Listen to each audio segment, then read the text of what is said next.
नमस्कार सभी को, स्वागत है आपके अपने यूट्यूब चैनल में।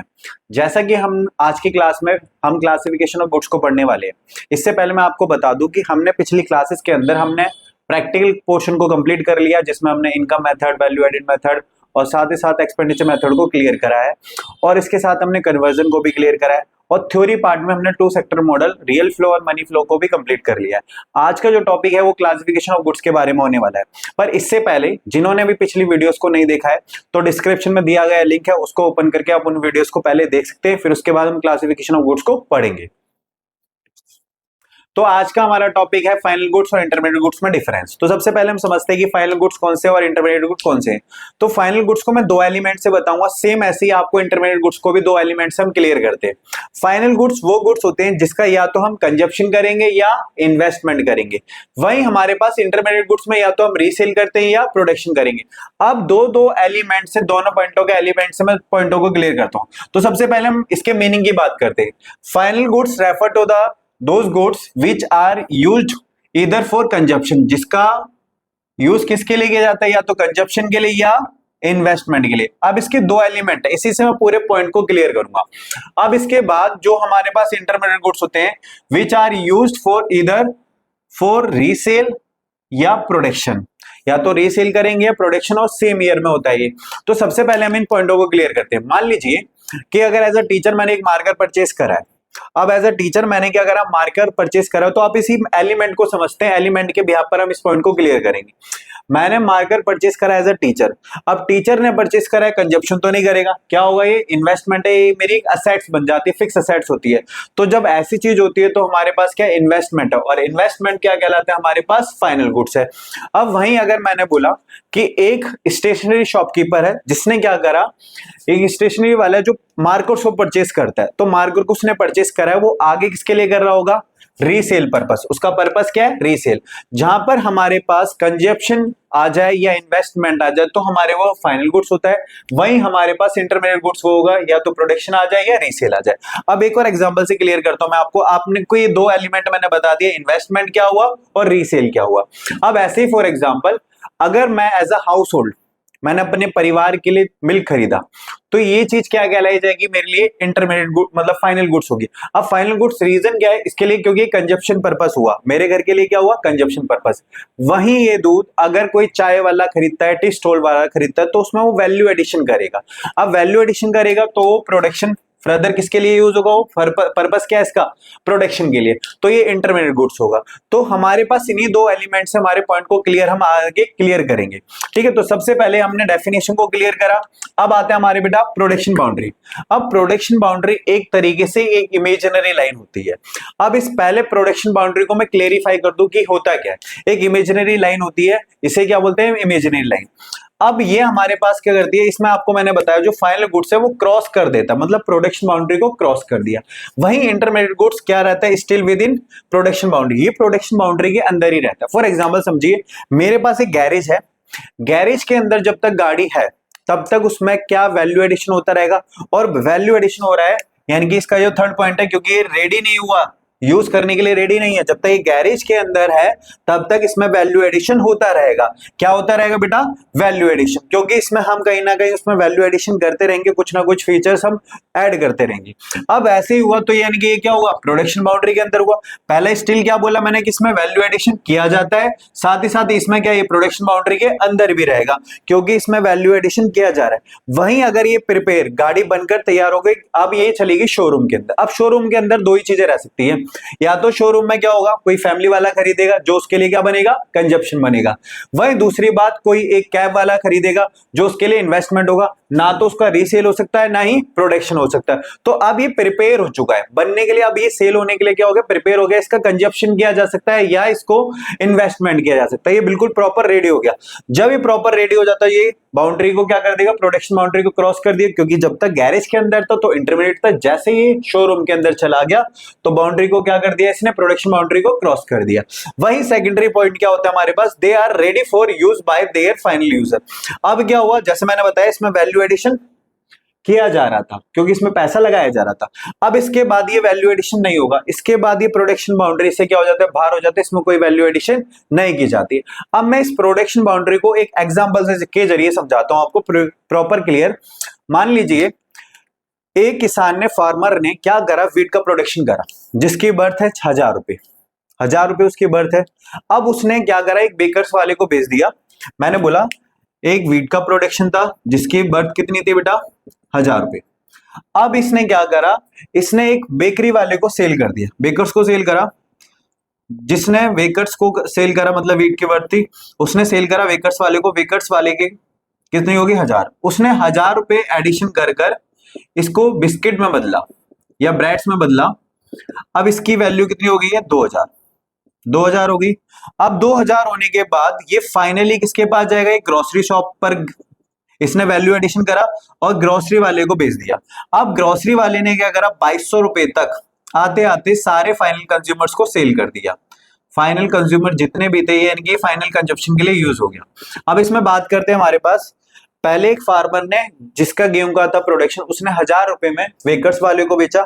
बेकरी वाले ने उसमें 1000 रुपए वैल्यू एडिशन कर कर क्या करा, बिस्किट कंपनी यानी कि ग्रोसरी वाले को बिस्किट कन्वर्ट करके, ब्रेड कन्वर्ट करके ग्रोसरी वाले को 2000 रुपए में बेचा। इसके बाद ये क्या हो गया, जब एक ग्रोसरी वाले ने जब खरीदा तो ये एक फाइनल कंजप्शन के लिए रेडी हो गया। अब ये किसके पास जाएगा, फाइनल कंज्यूमर के पास, जिसे फाइनली किसने 2200 रुपए में सेल किया गया। अब जरा समझिए, अगर मैं बात करता हूं तो यहां पर इसका वैल्यू एडिशन कितना हुआ, फार्मर को 1000 रुपए, वहीं बेकरी वाले को कितना वैल्यू एडिशन हुआ, 1000 रुपए, वहीं ग्रोसरी वाले को कितना डिफरेंस मिल रहा है आपको, 2200 रुपए। बट जैसे ही ये किसके पास चला गया, फाइनल कंजप्शन के लिए जब गया, तो इसके बाद हमारे पास क्या होता है, इसमें कोई वैल्यू एडिशन नहीं हो सकता क्योंकि प्रोडक्शन बाउंड्री के बाहर हो गया। जब तक ये क्या था, फार्मर के पास था, बेकर्स के पास था, ग्रोसरी के पास था, तब तक वैल्यू एडिशन किया जा रहा था। फिर ये प्रोडक्शन बाउंड्री के बाहर कब जाएगा, जब ये फाइनल कंज्यूमर के पास पहुंचेगा। अब उसके लिए वो सिर्फ कंजप्शन करेगा, उसको कोई वैल्यू एडिशन नहीं किया जा सकता। तो आपके 3 पॉइंट क्लियर होते हैं। अब आपको सबसे बड़ी इंपॉर्टेंस क्या है, हम फाइनल गुड्स और इंटरमीडिएट गुड्स को क्यों पढ़ रहे हैं। तो सबसे बड़ी इंपॉर्टेंट ये है ट्रीटमेंट, क्योंकि हमने पढ़ा है कि इसमें हम इसे किसमें कैलकुलेट करते हैं, नेशनल इनकम में भी और डोमेस्टिक इनकम में। अब जैसा कि मैंने आपको फॉर्मूला बताया था जीडीपी एट एमपी, याद है फॉर्मूला। अब इस फॉर्मूले को क्या था, सी प्लस आई प्लस जी प्लस, अब हमारे पास है सी और जी। अब सबसे बड़ी इसकी सिग्निफिकेंस क्यों थी, क्यों हम इसे क्यों पढ़ते हैं, फाइनल गुड्स और इंटरमीडिएट गुड्स। तो हमने पढ़ा था फॉर्मूला सी प्लस आई प्लस जी प्लस नेट एक्सपोर्ट। हमारे पास क्या है, सी और जी। इसका मतलब था private final consumption expenditure, government final consumption expenditure और इन्वेस्टमेंट भी कर रहे हैं, हमारा क्या हो गया, एक फाइनल हो गया। अब फाइनल गुड्स को हमेशा नेशनल इनकम में इंक्लूड किया जाता है, नेशनल इनकम में भी और डोमेस्टिक इनकम में भी, जबकि इंटरमीडिएट गुड्स को नेशनल इनकम और डोमेस्टिक इनकम में इंक्लूड नहीं किया जाता। क्योंकि रीजन क्या है, हमने फॉर्मूला पढ़ा था, वैल्यू ऑफ आउटपुट में से आईसी को माइनस करते हैं, जबकि हमारे पास जीडीपी एमपी में क्या था, सी प्लस जी, यानी कि हमारे पास प्राइवेट फाइनल कंजप्शन एक्सपेंडिचर भी इंक्लूड हुआ और गवर्नमेंट फाइनल कंजप्शन एक्सपेंडिचर भी इंक्लूड हुआ। जबकि हम वैल्यू ऑफ आउटपुट में से आईसी को माइनस करते हैं, इंटरमीडिएट कंजप्शन को, जब हम जीबीए एट एमपी निकालते हैं। अब इसको हम, ये तो हमारे पास एक फॉर्मूले के फॉर्मेट में हो गया। अब इसका कॉन्सेप्ट क्यों है, अब जरा समझिए कि हम इसे नेशनल इनकम में इंक्लूड कर रहे हैं, जबकि इसे नेशनल इनकम में इंक्लूड नहीं किया जाता। इसका बेसिक सा रूल ये है, अगर हम इंटरमीडिएट गुड्स को नेशनल इनकम में इंक्लूड करें, क्योंकि ऑलरेडी इंक्लूडेड है, अगर इसे इंक्लूड करते हैं तो ये हमारे साथ प्रॉब्लम कौन सी फेस करते हैं हम, डबल काउंटिंग प्रॉब्लम हमारे सामने आती है, डबल काउंटिंग प्रॉब्लम, दोहरी गणना की समस्या। अब डबल काउंटिंग प्रॉब्लम को बहुत अच्छी तरीके से हम क्लियर नहीं करते। मान लीजिए वीट का प्रोडक्शन हुआ जिसकी बर्थ रेट हो गई है 1000 रुपए, ठीक है। अब इसने सेम ऐसे बेकरी वाले को सेल करा, जितनी इसकी वैल्यू कितनी होगी हमारे पास, 2000। वहीं ये ग्रोसरी वाले को गया,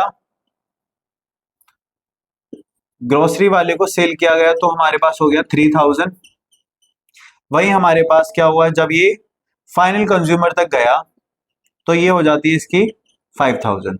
अब पूरा का प्रोसेस आप देख रहे हैं, तो इसमें क्या हुआ, गेहूं की फॉर्म को पहले बेकरी फॉर्म यानी कि आटे की फॉर्म में बदला, फिर इसको ग्रोसरी वाली फॉर्म में, फिर ये, यानी कि जब एक गुड्स को हम 2 या 2 से ज्यादा बार काउंट कर लेते हैं तो ऐसी प्रॉब्लम क्या होती है, हमारी डबल काउंटिंग प्रॉब्लम होती है, क्योंकि वो ऑलरेडी इंक्लूडेड है।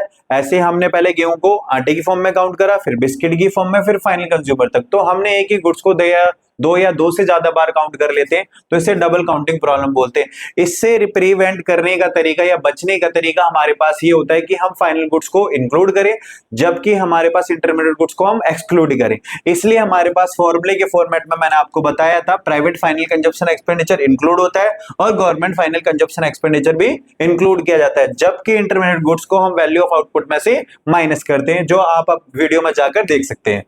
अब मान लीजिए हमारे पास एग्जांपल से हम बात करते हैं।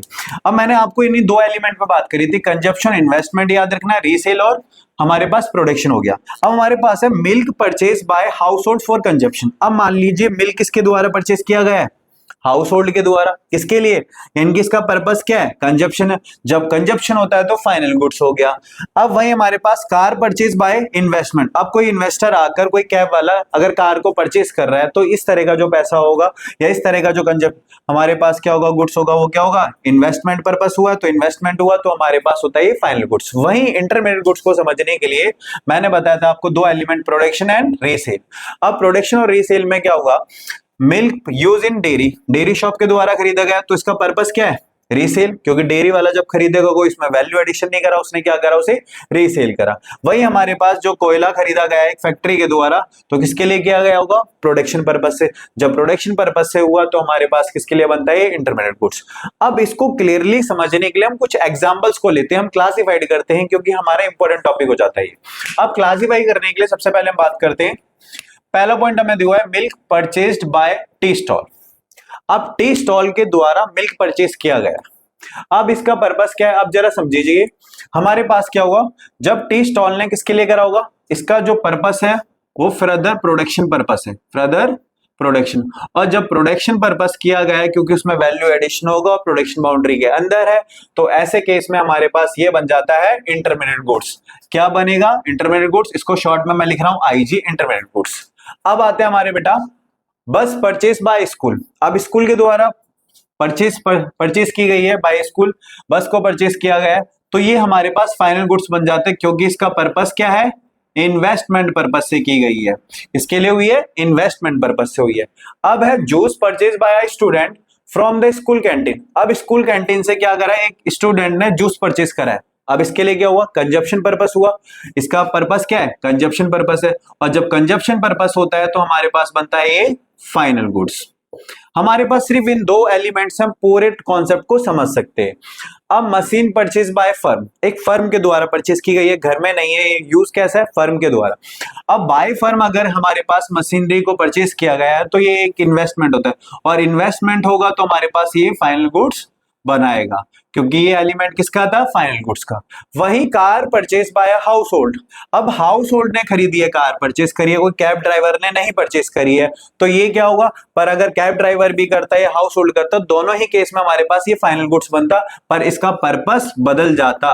अब हमारे हाउस होल्ड ने किया तो इसका पर्पस क्या होगा, कंजप्शन पर्पस के लिए होगा, सेल्फ कंजप्शन के लिए। अब हमारे पास आता है mobile sets purchase by the mobile dealer. अब मोबाइल डीलर के द्वारा मोबाइल को सेट को परचेज किया गया। अब मोबाइल सेट को जब परचेज किया गया तो ये रीसेल पर्पस से किया गया है क्योंकि ये क्या होगा हमारे पास, जब रीसेल पर्पस से हुआ तो ये इंटरमीडिएट गुड्स होगा और इसका पर्पस क्या है, रीसेल। वही हमारे पास प्रिंटर परचेज बाय लॉयर। अब लॉयर ने जब क्या परचेज करा है, प्रिंटर है, तो ये इन्वेस्टमेंट पर्पस होगा। जब इन्वेस्टमेंट पर्पस है तो ये क्या बनेगा हमारे पास, फाइनल गुड्स बनेगा। इसका पर्पस क्या है, हमारे पास फाइनल गुड्स है। अब इसके बाद हमारे पास इन्वेस्टमेंट पर्पस और फाइनल गुड्स बना। अब refrigerator is install by firm. अब फर्म के द्वारा रेफ्रिजरेटर लगाया गया है उन्हीं की फर्म के अंदर तो ये क्या हुआ, एक इन्वेस्टमेंट पर्पस हुआ। तो इन्वेस्टमेंट पर्पस है तो हमारे पास फाइनल गुड्स बनेगा ये। अब इसके बाद आता है sugar used by the sweet shop. अब एक शक्कर खरीदी गई है एक स्वीट शॉप के द्वारा तो इसमें क्या होगा, ये इसका क्या बनेगा, इसमें वैल्यू एडिशन किया जाएगा और ये प्रोडक्शन लाइन के अंदर है। जब प्रोडक्शन में हो गया तो हमारे पास क्या होगा, इंटरमीडिएट गुड्स, यानी कि इसका फर्दर क्या है, यूज है प्रोडक्शन के लिए, फर्दर प्रोडक्शन पर्पस है।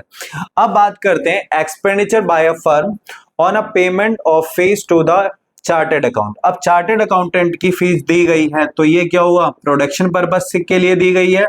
इसका पर्पस क्या है, प्रोडक्शन पर्पस है, फर्दर प्रोडक्शन पर्पस, तो इसके लिए हमारे पास बन जाता है इंटरमीडिएट गुड्स। अब आपको क्लियर करने के लिए बहुत अच्छी तरीके से एग्जांपल्स को मैंने क्लियर कर दिया है कि आपको कैसे इसको करना है। तो आप इन दो बेसिक एलिमेंट से आप इन टर्म्स को क्लियर कर सकते हो। आप तो हमारा इंटरमीडिएट और फाइनल गुड्स कंप्लीट होने के बाद अब हमारा जो टॉपिक है वो फाइनल गुड्स को ही लेकर है।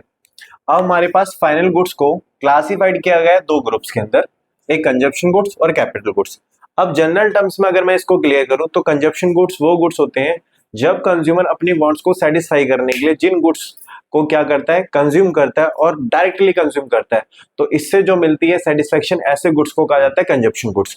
और कैपिटल गुड्स वो गुड्स होते हैं जो हमारे प्रोडक्शन प्रोसेस में हमारी हेल्प करते हैं, उसे बोलते हैं हम कैपिटल गुड्स। अब हम इसको क्लियर समझते हैं। मान लीजिए कंजप्शन गुड्स वो गुड्स होंगे जो क्या करेगा, which satisfy the wants of the consumer directly जिन गुड्स को कंज्यूमर क्या करेगा, अपनी वांट्स को सेटिस्फाई करने के लिए डायरेक्ट कंज्यूम करता है, ऐसे गुड्स को कहा जाता है कंज्यूमर गुड्स या कंजप्शन गुड्स। फिर हमारा सेकेंडरी है कैपिटल गुड्स। कैपिटल गुड्स वो गुड्स होते हैं जो हेल्प करते हैं किसमें, प्रोडक्शन, किसके, अदर गुड्स और सर्विस को बनाने में या प्रोडक्शन करने में हमारी हेल्प करते हैं, ऐसे गुड्स को कहा जाता है कैपिटल गुड्स। अब समझते हैं कैपिटल गुड्स में सिर्फ फिक्स असेट्स को ही कैलकुलेट किया जाएगा। किसको किया जाएगा, फिक्स असेट्स लाइक मशीनरी या प्लांट्स को ही किया जाता है, जो हमारी प्रोडक्शन में क्या करता है, प्रोडक्शन में हमारी हेल्प करेगा गुड्स और सर्विसेज को बनाने में। अब इसमें एक बात आपको याद रखने वाली बात यह है कि इसमें हम रॉ मटेरियल को काउंट नहीं करते। जब रॉ मटेरियल और कैपिटल गुड्स इंटीग्रेटेड हो जाते हैं तो इसे हम प्रोड्यूसर गुड्स कहते हैं, इसे कैपिटल गुड्स नहीं कहा जाता। तो कैपिटल गुड्स वही गुड्स रहेंगे जो हमारे पास क्या रहेंगे, फिक्स असेट्स पे, लाइक मशीनरी और प्लांट, जो हमारे सेवरल ईयर तक, काफी सालों तक चलते रहेंगे, ऐसे गुड्स को कहा जाता है कैपिटल गुड्स। तो हम सबसे पहले, जैसे आपको बताया गया, कंज्यूमर गुड्स और कैपिटल गुड्स की डेफिनेशन में हमने पार्टीशन कर लिया कि हमारे पास क्या क्या है और क्या क्या डिफरेंसेस है। अब हमारे पास कंजप्शन गुड्स को हम डिटेल में पढ़ते हैं। अब कंजप्शन गुड्स को हमारे पास 4 क्लास में डिवाइड किया गया है, इसको 4 पार्ट्स में डिवाइड किया गया है। अब इसके यूज पर डिपेंड करता है वो। अब मान लीजिए ड्यूरेबल गुड्स, पहला हमारे पास क्या है, ड्यूरेबल गुड्स। ड्यूरेबल गुड्स वो गुड्स होते हैं जो सालों सालों तक चलते रहते हैं। जैसे आपको पता है टीवी, फ्रिज एसेट्रा, आपको पता है ये ऐसे गुड्स हैं जो सालों सालों तक चलते रहेंगे, सेवरल ईयर तक चलते रहते हैं। फॉर एग्जांपल मान लीजिए कि आपने एसी खरीदा या आपने टीवी खरीदा, रेफ्रिजरेटर खरीदा, तो आप उसे नेक्स्ट ईयर क्या करोगे, उसकी सर्विस कराई जाएगी, फिर दोबारा आप उसका यूज करोगे। ऐसे ही कंटिन्यूसली कई सालों तक आपका ये सेवरल ईयर तक आप इसको यूज करते रहोगे। तो ड्यूरेबल गुड्स कौन से होते हैं, those goods which can be use again and again, कई सालों तक क्या रहेंगे, again and again, 2 bar again लिख दिया, over the considerable period of time, जैसे टीवी, फ्रिज एसेट्रा, क्योंकि ये सेवरल ईयर तक चलता रहता है, इसे बोलते हैं ड्यूरेबल गुड्स, हिंदी में बोल दो तो टिकाऊ वस्तुएं। अब हमारे पास आता है सेमी ड्यूरेबल गुड्स, जिसे बोलते हैं अर्ध टिकाऊ। अब इसका मीनिंग नाम से क्या पता लग रहा है, सेमी, कुछ ही टाइम, ये क्या चल रहा था, काफी लंबे टाइम तक चल रहा था, सेवरल ईयर तक। अब ये सेमी का मतलब हो गया ऐसे गुड्स जो क्या किए जा सकते हैं, can be use for limited period of time, जिसे हम लिमिटेड पीरियड ऑफ टाइम तक यूज कर सकते हैं, इसे बोलते हैं हम सेमी ड्यूरेबल। फॉर एग्जांपल मान लीजिए आपके क्लॉथ, शूज, क्रॉकरी का सामान, हम इसे सालों सालों तक नहीं चला सकते, इसे कुछ लिमिटेड पीरियड ऑफ टाइम तक ही हम इसका यूज कर सकते हैं, तो इसे कहा जाता है हमारे पास semi durable goods. Non durable goods वो गुड्स होते हैं जो सिंगल एक्ट, मतलब सिंगल टाइम में आप यूज करके इसको खत्म कर देते हैं, आटा, चीनी, नमक, ये सारा का सारा हमारे पास क्या होता है बेटा, नॉन ड्यूरेबल गुड्स। ऐसे goods which are use up in the single act में क्या होगा, कंजप्शन के सिंगल एक्ट में ही क्या हो जाएंगे, खत्म हो जाएंगे। मिल्क हो गया, ब्रेड हो गए, ये जितने भी हमारे पास है, ये किस तरह के गुड्स होते हैं, नॉन ड्यूरेबल, ये टिकाऊ ही नहीं होते, ये बिल्कुल क्या होंगे, गैर टिकाऊ। फिर आता है हमारे पास सर्विसेज एक नॉन मटेरियल थिंग होती है। नॉन मटेरियल ऐसे गुड्स जिसको आपको पता है यहाँ पर हमारे पास क्या है, इसमें सारी की सारी नॉन मटेरियल में आती है हमारी सर्विसेज। अब आप क्या करते हो, मान लीजिए आप डॉक्टर के पास जाते हैं तो डॉक्टर आपको सर्विस देता है, या आप टीचर के पास जाते हो, आपको टीचर क्या दे रहा है, अपनी सर्विस प्रोवाइड करा रहा है। अब उसमें क्या कर रहा है, ये आपकी वांट्स को सेटिस्फाई कर रहा है, सिंपल सी बात है। तो ये जितनी भी हमारे पास सर्विसेज होती हैं, services refer to the non material goods, सारी सर्विसेज किसमें काउंटेबल होती है, नॉन मटेरियल थिंग, और ये आपके लिए कंजप्शन गुड्स बन जाता है।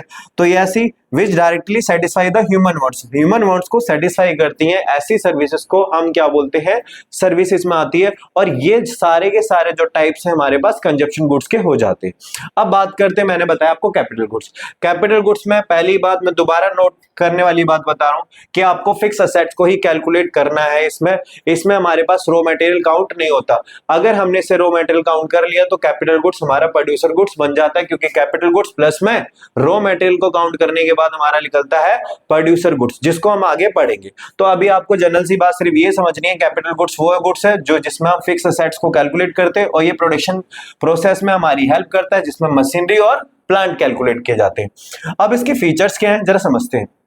दे are use in future for the productive purpose. अब आपको पता होगा ये सालों तक हमारे साथ फ्यूचर पर्पस से हम इसे क्या करते हैं, हम इसे सालों सालों तक सेवरल ईयर तक इसका यूज कर सकते हैं। मशीनरी है, आप वन टाइम खरीदोगे, कई सालों तक आपका आप इसके क्या करते रहोगे, मल्टीपल यूज करोगे। अब इसके बाद हमारे पास आता है they do not lose their identity in the production process. अब हमारे पास क्या होगा, ये कभी भी अपनी प्रोडक्शन प्रोसेस में अपनी आइडेंटिटी नहीं खोता, क्योंकि प्रोडक्शन प्रोसेस में किसी के साथ कभी मर्ज नहीं होता।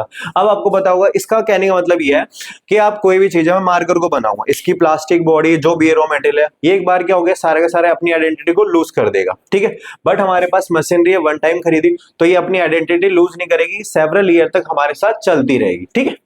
अब आता है दे नीड रिपेयर और replacement over the time.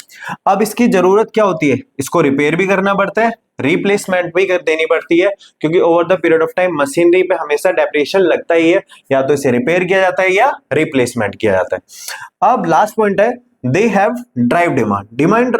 Drive demand वो होती है जो दूसरे पे डिपेंडेंट होती है। किस पर होती है, दूसरे पे डिपेंडेंट। अब as their demand drive from the demand for the other goods. अब अदर गुड्स के लिए मान लीजिए जब अदर गुड्स की डिमांड बढ़ेगी तो उसकी डिमांड से जो प्रोडक्शन मतलब जिस मशीनरी से बन रहा है उसकी ऑटोमेटिक क्या होगी, डिमांड बढ़ेगी। फॉर एग्जांपल समझिए, मान लीजिए कि हमारे पास क्या है, आपको पता होगा मोबाइल फोन की जो इतनी सेलिंग है वो क्यों बढ़ गई है। उसका रीजन ये है कि आज के टाइम पे डिजिटल बहुत हो गया। अब डिजिटल होगा तो सिंपल सी बात है, जो भी हमारे पास मोबाइल इंडस्ट्री है उनकी डिमांड क्या होने लगी, बढ़ी। तो इसकी जो डिमांड बढ़ रही है, किसी मशीनरी की डिमांड है, वो गुड्स अदर गुड्स के प्रोडक्शन की वजह से बढ़ रही है। उस पर अगर उस पर बर्डन पड़ेगा कि उसकी डिमांड बढ़ रही है, तो उससे बनने वाली जो मशीन है उसकी भी क्या होगी, डिमांड बढ़ेगी। इसे बोलते हैं हम ड्राइव डिमांड। तो ये होते हैं हमारे कैपिटल गुड्स। तो कंज्यूमर गुड्स और कैपिटल गुड्स में आपको कोई डाउट नहीं होना चाहिए। अब इसको और अच्छे से क्लियर करने के लिए हम इसके बीच में डिफरेंस को समझते हैं। अब मैंने बताया था कंजप्शन गुड्स या कंज्यूमर गुड्स वो गुड्स होते हैं, these are goods use by their ultimate consumer. इसके यूजर कौन होते हैं, अल्टीमेट कंज्यूमर होते हैं। कोई ड्यूरेबल करने वाला, कोई सेमी ड्यूरेबल है, कोई नॉन ड्यूरेबल है, कोई सर्विस को कंजप्शन करने वाला। तो ये डिपेंड करता है कि नेचर कैसा है आपका यूज करने का। अब इसके बाद हमारे पास आता है कैपिटल गुड्स। कैपिटल गुड्स कौन से होते हैं, दीज आर फाइनल इन्वेस्टमेंट होती है और यूज बाय द प्रोड्यूसर। जो प्रोड्यूसर के द्वारा एक फाइनल इन्वेस्टमेंट होती है प्रोडक्शन प्रोसेस में, इसे कहा जाता है कैपिटल गुड्स, जैसे फिक्स असेट्स लाइक मशीनरी और प्लांट। अब आता है हमारे पास इसके नेचर की बात। अब नेचर क्या कहता है, ये गुड्स क्या होते हैं, डायरेक्टली वांट्स को सेटिस्फाई करते हैं, जबकि ये ऐसे गुड्स होते हैं जिससे क्या करते हैं, इनडायरेक्टली ह्यूमन वांट्स को सेटिस्फाई देंगे, ठीक है। अब यहां पर क्या होगा, ये डायरेक्ट ड्राइव, मैंने बोला ये डायरेक्ट डिमांड होती है, इसको अगर मुझे कंजप्शन करना है तो मुझे सीधे सीधे इन गुड्स को मैं क्या करूंगा, कंज्यूम करूंगा। और ड्राइव डिमांड वो डिमांड होती है जिसकी वजह से क्या होगा, जो मशीनरी किसी प्रोडक्शन को बना रही थी उस प्रोडक्शन की क्या होगी, अगर मान लो उसकी डिमांड बढ़ गई उस गुड्स की, तो उस गुड्स से बनने वाली मशीन की भी क्या होगी, डिमांड बढ़ जाएगी। तो ऐसे केस में ये क्या होता है, ड्राइव डिमांड कहा जाता है इसे। इसके टाइप क्या होते हैं, अब हमने पढ़ा इसके टाइप क्या थे, कंजप्शन गुड्स के, durable, semi durable, non durable और सर्विसेज में। ये सारे के सारे इसके टाइप्स थे। जबकि कैपिटल गुड्स हमारे पास क्या होता है, ड्यूरेबल गुड्स होता है। और मैंने बताया ड्यूरेबल गुड्स यानी कि फिक्स असेट्स, मशीनरी, प्लांट्स हमारे पास क्या रहेगी, सेवरल ईयर तक चलती है, इसका यूज होता है। वही हमारे पास रॉ मटेरियल को इसमें काउंटेबल नहीं किया जाता, मैंने आपको पहले बताया था। आप इसमें अगर रॉ मटेरियल को काउंट करोगे तो आपके पास ये प्रोड्यूसर गुड्स बन जाएगा, जिसका कॉन्सेप्ट हम आगे पढ़ेंगे। अब इसके बाद आता है ये गुड्स क्या होते हैं। अब इसमें हमारा फोर्थ पॉइंट है बियर और टीयर की वजह से।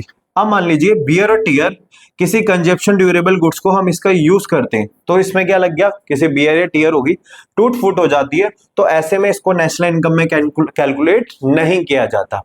अब वही हमारे पास क्या होता है, अगर हमारे पास आपको पता है कि अगर कैपिटल गुड्स मशीनरी के साथ अगर हमें उसकी वैल्यू एग्जैक्ट वैल्यू निकालनी होती है, तो आपको बताया था ग्रॉस से उसकी नेट वैल्यू कैलकुलेट करने के लिए हमें क्या करना पड़ेगा, डेप्रिसिएशन को माइनस करना पड़ता है। तो बियर टीयर की वजह से क्या लगेगा, उस पर डेप्रिसिएशन लगेगा। और जब डेप्रिसिएशन का यूज होता है तो हमें पता है ये नेशनल इनकम में इंक्लूड किया जाएगा, जबकि इसे नेशनल इनकम में इंक्लूड नहीं किया जाता। तो कंजप्शन गुड्स को कभी भी नेशनल इनकम में इंक्लूड नहीं करेंगे। हमारे पास जो कैपिटल गुड्स है वो हमारे नेशनल इनकम में कैलकुलेट किया जाएगा। अब इसके बाद हमारे पास जो पॉइंट रहता है वो इसको क्लासिफाई करने का है। हमारे पास आ गया क्वेश्चन की क्लासिफाई। जैसे आपको बताया मैंने इंटरमीडिएट गुड्स और फाइनल गुड्स में क्लासिफिकेशन बताया था, वैसे ही क्लासिफिकेशन हम करेंगे कंजप्शन गुड्स और कैपिटल गुड्स के बीच में। तो पहला है a car use as a taxi. अब टैक्सी में क्या हो रहा है बेटा, टैक्सी की फॉर्म में। अब टैक्सी क्या है, हमारे पास एक कमर्शियली यूज हो रहा है, यानी कि प्रोडक्शन पर्पज से यूज किया जा रहा है। अब आपको पता है ये प्रोडक्टिव यूनिट बन जाती है और इनकम को जनरेट करने के लिए हुई है, तो ऐसा पैसा क्या होगा हमारे पास, कैपिटल होगा। क्या होगा, कौन सा गुड्स बनेगा हमारे पास, कैपिटल गुड्स। ये किस तरह का गुड्स हुआ, कैपिटल गुड्स। अगर रेफ्रिजरेटर है, होटल के अंदर यूज हो रहा है, तो ये भी प्रोडक्शन यूनिट में यूज हो रहा है, तो ये भी हमारे पास क्या होगा, कैपिटल गुड्स कहलाएगा। अब हमारे पास आता है एयर कंडीशन और क्या है, हाउस होल्ड। तो ये वांट्स को डायरेक्टली क्या कर रहा है, सेटिस्फाई कर रहा है एक हाउस होल्ड को, तो ये होगा हमारे पास कंजप्शन गुड्स या कंज्यूमर गुड्स। तो इसके बाद आपको कंज्यूमर गुड्स और कैपिटल गुड्स को आइडेंटिफाई करने में, क्लासिफाई करने में कोई प्रॉब्लम नहीं होनी चाहिए। अब हमारा जो अगला टॉपिक होने वाला है वो है हमारे पास कैपिटल गुड्स और प्रोड्यूसर गुड्स को कैसे आइडेंटिफाई। अब कंजप्शन गुड्स और कैपिटल गुड्स को हम इस क्वेश्चन की हेल्प से करते हैं, क्लियर करते हैं। All machine are not a capital goods. ये बात बिल्कुल सही है कि सारी मशीन कभी कैपिटल गुड्स नहीं हो सकती। ये करती है हमेशा नेचर ऑफ यूज, यानी कि एंड यूजर पर डिपेंड करती है। अब मान लीजिए मैंने क्या करा, एक एग्जांपल के जरिए समझते हैं। हमने क्या किया, एक हाउस होल्ड के द्वारा एक मशीन खरीदी गई है, सिलाई मशीन, ठीक है। मान लीजिए एक सिलाई मशीन खरीदी गई है। अब वो मशीन जब उसने परचेज करी है, ठीक है, अब समझते हैं हमारे पास एक स्विंग मशीन खरीदी गई, एक सिलाई मशीन खरीदी गई है, किसके द्वारा, हाउस होल्ड के द्वारा। तो ये किस तरह का होगा, कंजप्शन गुड्स होगा, क्योंकि ये ड्यूरेबल गुड्स है, वांट्स को डायरेक्टली सेटिस्फाई कर रहा है, ठीक है। ये ड्यूरेबल गुड्स है, पर किसके लिए, हाउस होल्ड के लिए। कोई प्रोडक्शन प्रोसेस में इसका यूज नहीं किया जा रहा। वहीं अगर मैं बोलूं कि इसे अगर एक टेलर परचेज करता है, अगर टेलर ने परचेज करा है, तो ये क्या हुआ, एक फर्म में लगी हुई है। अब उस टेलर ने जब उसका यूज कर रहा है, तो यहाँ पर क्या होगा, प्रोडक्शन प्रोसेस में यूज हो रहा है। जब प्रोडक्शन प्रोसेस में किसी को यूज होता है, हालांकि ये भी ड्यूरेबल गुड्स है, पर ये प्रोडक्शन प्रोसेस में यूज हो रहा है, तो यानी कि कैपिटल गुड्स कहलाया जाएगा। तो डिपेंड करता है हमारे पास किस पे है कि एंड यूजर क्या है। अब मान लीजिए दूसरा क्वेश्चन हमें क्या दिया है, are all machine are treated as a capital goods. Same question है हमारे पास। फिर अगला थर्ड क्वेश्चन हमारे पास ये, machine purchase is always a capital goods. जब मशीन को परचेस किया जाता है हमेशा वो कैपिटल गुड्स होगी। डिफेंड करेंगे, रिफ्यूट करोगे, तो आपको पता है हमारे पास क्या होगा, रिफ्यूटेड होगा, क्योंकि इसका क्या होगा, यूज एंड यूज। अब एंड यूज का मतलब ये है हमारे पास कि उसका अंतिम, इसका यूज कौन कर रहा है, तो मशीन को जो डिटरमाइन करता है कि वो कैपिटल गुड्स है, कैपिटल गुड्स है, कंज्यूमर गुड्स है, वो उसका एंड यूजर करता है कि नेचर ऑफ यूज क्या है उसका, कि हाउस होल्ड में यूज हो रहा है या किसी प्रोडक्शन एक्टिविटी में यूज किया जा रहा है। अब मान लीजिए ये होगा फॉर एग्जांपल एक मशीनरी को परचेस किया गया है बाय हाउस होल्ड, जैसे कंप्यूटर, फ्रिज एसेट्रा। ये सारे के सारे गुड्स क्या होंगे, कंजप्शन गुड्स होंगे, क्योंकि वांट्स को सेटिस्फाई करने के लिए क्या जा रहा हो, प्रोडक्शन प्रोसेस में इसका यूज नहीं हो रहा। हालांकि ये कहेंगे कौन से, ड्यूरेबल गुड्स। वही हमारे पास where as if it is a purchase by a firm, अगर एक फर्म के द्वारा परचेज किया गया है, किसके लिए, यूज इन बिजनेस में, तो बिजनेस में किया जाता है, प्रोडक्शन प्रोसेस में किया जाता है, तो इससे बोलते हैं हम कैपिटल गुड्स। अब ये हमें क्लियर होने के बाद इसके और मल्टीपल एग्जांपल मैं आपको समझा देता हूं। मान लीजिए आपको मैंने सिलाई मशीन का एग्जांपल दिया, मशीनरी का एग्जांपल दिया। आप एक मान लीजिए कि एक है ना टूरिस्ट कैब खरीदी गई है। अगर टूरिस्ट कैब खरीदी गई किसी एक कंपनी के द्वारा, टूरिस्ट कंपनी के द्वारा, वो क्या होगा, उसका कैपिटल गुड्स, फिक्स असेट्स बन जाती है, और ये प्रोडक्शन प्रोसेस में यूज हो रही है, यानी कि ये किसमें हो रही है, यूज इन बिजनेस। जब बिजनेस में यूज होती है तो हमारे पास वो कैपिटल गुड्स होगी। वहीं एक अगर कोई कार को परचेस किया जा रहा है हाउस होल्ड के द्वारा, तो ये कंजप्शन के लिए, जब सेल्फ कंजप्शन की बात हो रही है, अपनी वांट्स को सेटिस्फाई करने के लिए, तो ये किस तरह का गुड्स है, कंजप्शन गुड्स। अदरवाइज अगर बिजनेस या प्रोडक्शन प्रोसेस में यूज किया जाता है तो इसे कैपिटल गुड्स कहते हैं।